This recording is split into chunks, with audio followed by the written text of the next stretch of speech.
So just how far has Arizona gone? How far has America gone? Where are we at in this? Is the hysteria around illegal immigrants and other brown people not unlike the hysteria around after 9/11? I mean, what's going on here? Thom Tancredo has been in the middle of this for years. He's been on our program numerous times, going back 8 years now. He's now the chairman, former member of Congress from Colorado, he is 6th District, as I recall, and now is the chairman of the Rocky Mountain Foundation, the website therockymountainfoundation.org. Congressman, welcome back to the program. Well, thank you. It's a pleasure to join you as usual. Thank you. This poll by the New York Times CBS suggests that when they asked about the Arizona law on illegal immigration, particularly in the context of it providing for racial profiling, or essentially that, 51% of Americans said that's fine with them. 9% of Americans said it doesn't go far enough, which means 60% of Americans are like, yeah, let's do racial profiling. Only 36% say goes too far. Doesn't that alarm you? Alarm me. Well, it is a reflection, I think. Well, first of all, go back to the poll itself, and can you tell me the exact wording? Does it say if this actually allows for racial profiling, would you be in favor of it? The question that was asked of people, I just have a fragment of the question here in the news story. It says, quote, to question those they suspect to be illegal immigrants and ask that they produce verification of their status. Yeah, well, that doesn't frighten me at all. Why would that frighten me? I mean, somebody thinks there's something wrong with that? Certainly, if we were talking about pulling people over because of the way they looked, of course not. That's ridiculous. But that isn't the bill, and no one would pass such. I mean, I won't say that. It's just that certainly I would never support it. And by the way, what I'm saying right now is what got me in all kinds of trouble, because I said I would never support a bill that allowed for people to just be pulled over because of the color of their skin.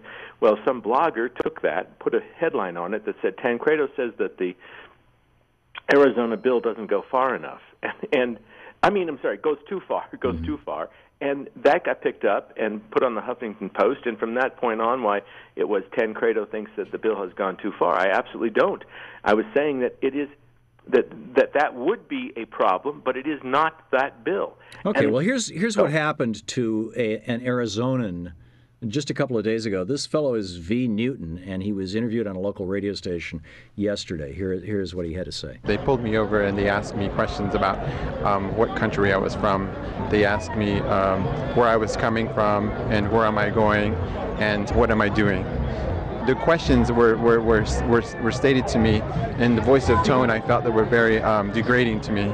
So I simply stated to them that I'm a native of America, and I'm a native to the land, and I'm a Native American. Turns out this guy actually is a Native American, literally.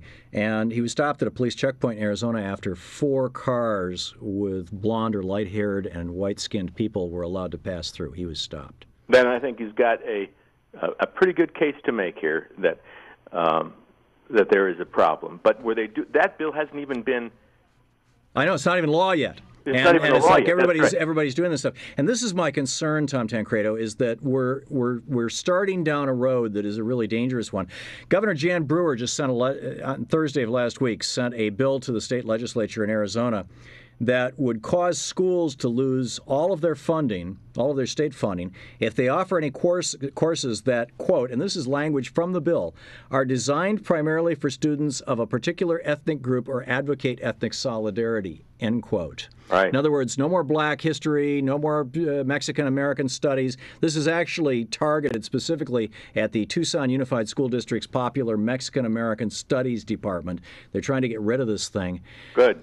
Well, here's the question then. We're already teaching white history in the United States. We call it world history. It's all about European leaders, European kings, European queens, white American presidents. We got plenty of white history out there.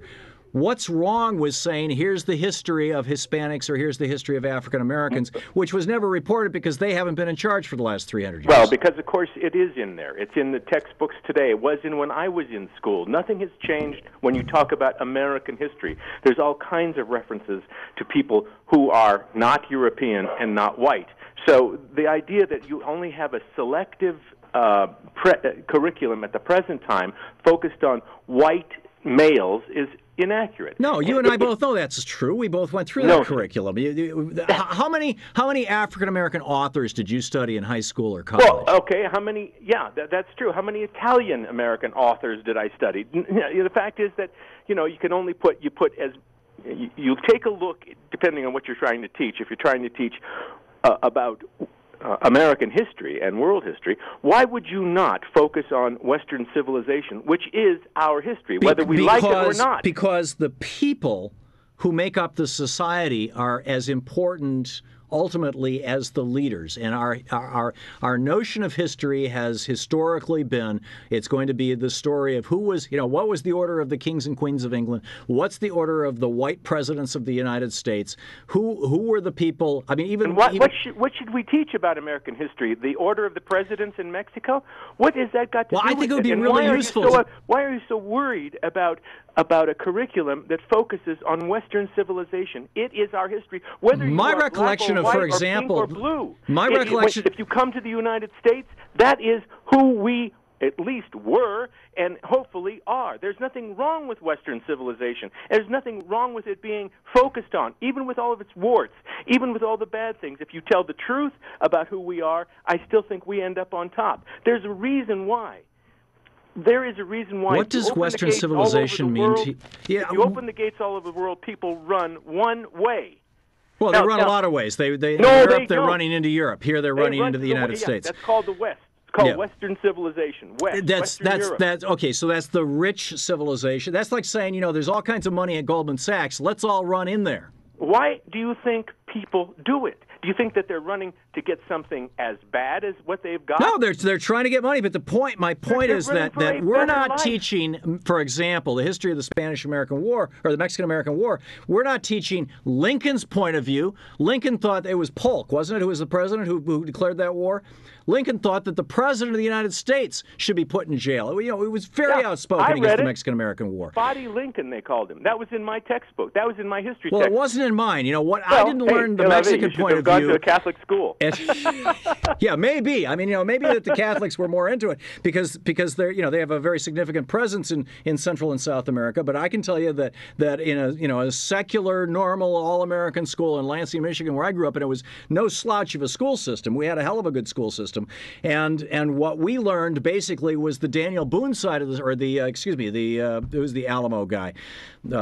Davy Crockett side of the story, and we didn't learn what was going on in Mexico. We didn't, who's Zapata, who is Zapatero, who is the history of the history of the Native American cultures that were here for 10, 20,000 years. We didn't study any of that stuff. One reason maybe is because, frankly, in the total scheme of things, in the history of this world, in the things people do have to learn about, in the civilizations that have the greatest impact, you do have to focus on Western civilization. And this is where I think that's the absolute horrific mistake, is that Western civilization is what has brought us a planet that's about to melt down. We're in the middle of the sixth greatest extinction. You don't really mean that, I really do. Well, I believe that Western civilization has built into its core some fundamental sicknesses that are destroying this planet.